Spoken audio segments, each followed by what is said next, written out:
धर्मांतरण आज रोज़ रोज़ का मुद्दा बन गया है। कभी आप सुनते होंगे कि हिंदू से कोई मुस्लिम में कन्वर्ट कर रहा है, कोई मुस्लिम से कभी सुनते होंगे कि हिंदू में।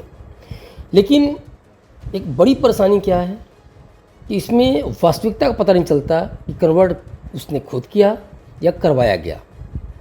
हैदराबाद का एक मामला है जो बहुत ही ज़्यादा पूरे भारत में कहा जाए तो चर्चा का विषय बना हुआ है।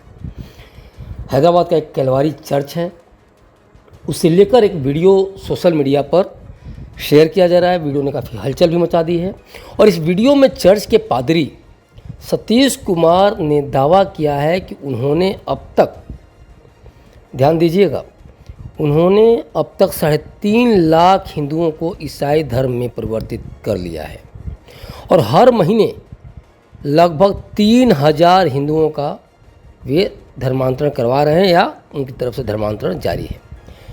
लेकिन सवाल उठता है कि आखिर कैसे इतनी बड़ी संख्या में धर्मांतरण बिना किसी सरकारी और प्रशासनिक रोक टोक के हो रहा है, क्योंकि जो मैं संख्या बता रहा हूँ ये संख्या बहुत बड़ी है और ख़ास तौर पर उस समय जबकि धर्मांतरण एक बहुत बड़ा मुद्दा बना हुआ पिछले कुछ वर्षों में।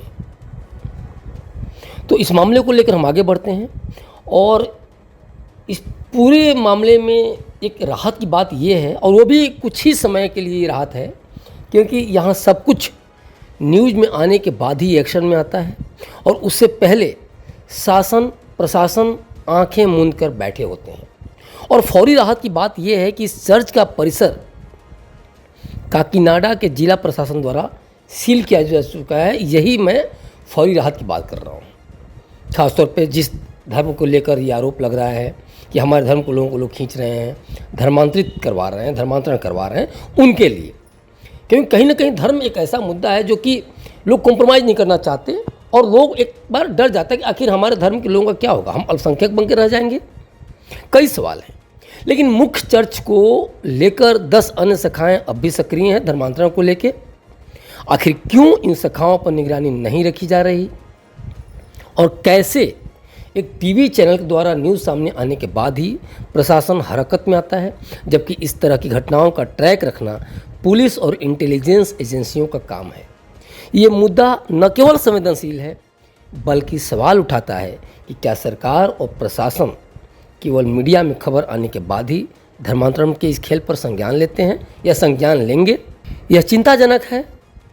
सच में बड़ी चिंता की बात है कि कैसे कैलवारी चर्च गरीबी, अशिक्षा और आर्थिक असुरक्षा का फ़ायदा उठाकर बड़ी संख्या में हिंदुओं को ईसाई धर्म में परिवर्तित करने का लक्ष्य लेकर चल रहा है। इस चर्च ने गरीब हिंदू समुदाय के लोगों को भोजन, स्वास्थ्य सेवाएं, शादी व्यवस्था और अंतिम संस्कार के लालच के जरिए आकर्षित करने का दावा किया है। मुफ्त भोजन का लालच देकर हर रविवार हजारों लोगों को चर्च में खींचा जाता है और धीरे धीरे उन्हें इस लालच के जाल में फंसाया जाता है। इस तरह के कई सारे आरोप हैं और इस तरह की साजिशें बताती हैं कि कैसे कमज़ोर और असहाय लोगों की अस्थिरता का फ़ायदा उठाया जा रहा है। पादरी सतीश कुमार ने पूर्व अमेरिकी उपराष्ट्रपति माइक पेंस जैसे विदेशी नेताओं से मुलाकात कर भारत में धार्मिक आज़ादी के नाम पर हस्तक्षेप की बात की है।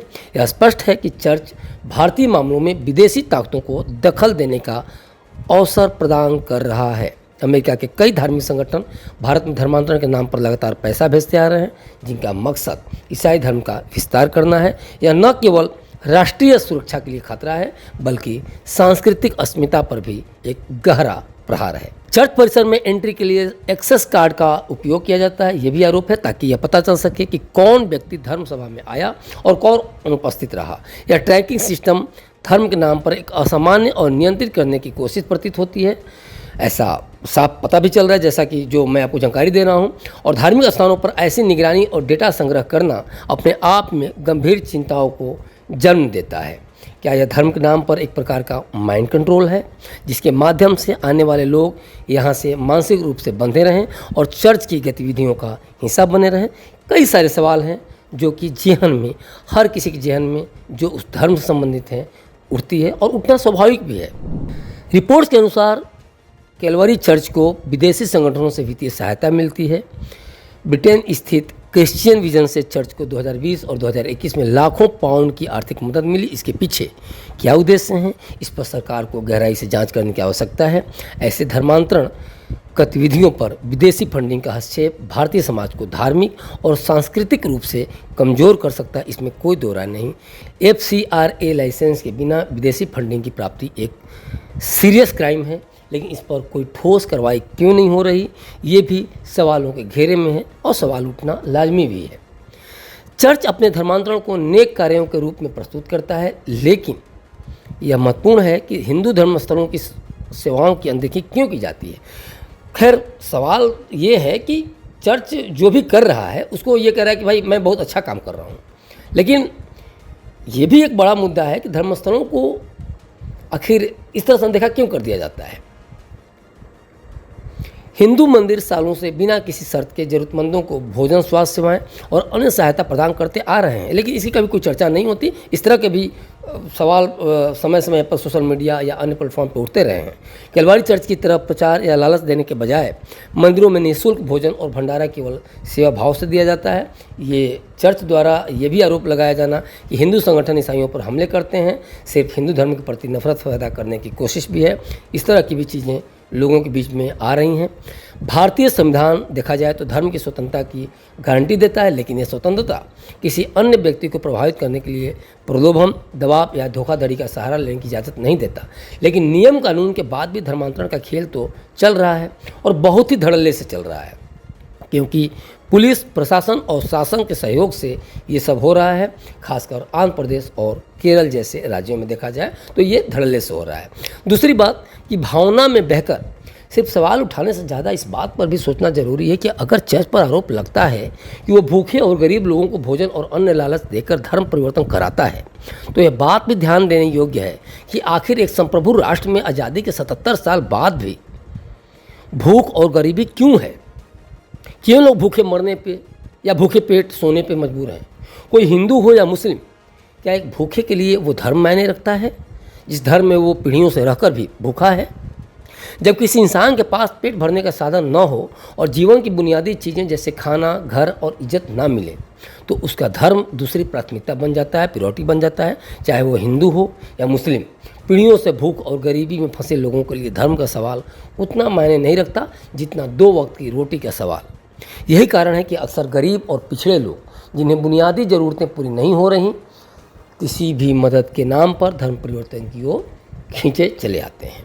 एक दूसरा मुद्दा भी है जिस पे गौर फरमाने की बात है, और ये कहीं ना कहीं ये मुद्दा इससे कनेक्टेड भी है।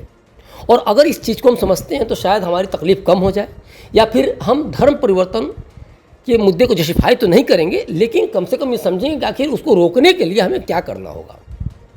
सच्चाई है कि हम धर्म परिवर्तन की बातें करते हैं, हम गौ माता की बातें करते हैं, लेकिन सच्चाई यह है कि न तो धर्म परिवर्तन को रोकने के लिए हम ठोस उपाय करते हैं, और न ही जिस गौ माता को माँ का दर्जा देते हुए उसकी पूजा की जाती है हमारे देश में, उसे सड़कों पर भटकने, कचरे में खाना ढूंढने और सड़कों पर दौड़ती गाड़ियों के नीचे आ जाने से उन्हें रोकने की कभी कोशिश करते हैं, या फिर कभी कोशिश संजीदगी के साथ किए भी हों।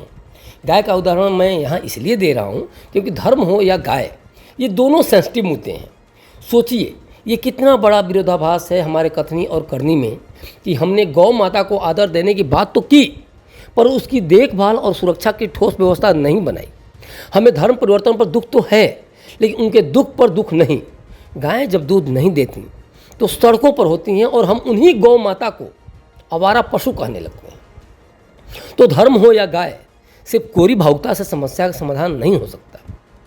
भारत में आज़ादी के 77 साल बीत चुके हैं, और 77 साल बाद भी लाखों लोगों को 2 जून की रोटी तक नसीब नहीं। शिक्षा, स्वास्थ्य और रोजगार की बात छोड़िए, ये तो उनके लिए बहुत बड़ी चीज़ हो जाएगी। और यही कारण है कि कुछ लोगों को उनके धर्म के आकाओं ने धर्म परिवर्तन कराने की जो जिम्मेदारियां दी हैं, जब वे उन गरीबों को रोटी कपड़ा का प्रलोभन देते हैं तो उनके लिए पेट की भूख सबसे पहले दिखती है, क्योंकि उनका साफ मानना है कि जब बचेंगे ही नहीं तो वे अपने धर्म को कैसे बचा पाएंगे, और वे अपनी भूख की पहली ज़रूरत को पूरा करने के लिए धर्म परिवर्तन कर लेते हैं या फिर धर्म परिवर्तन का सहारा लेते हैं। बहरहाल आपकी इस पूरे खबर पर क्या प्रतिक्रिया है, हमें कमेंट बॉक्स में कमेंट कर जरूर बताएं, और बने रहें क्लिक इंडिया के साथ। शुक्रिया।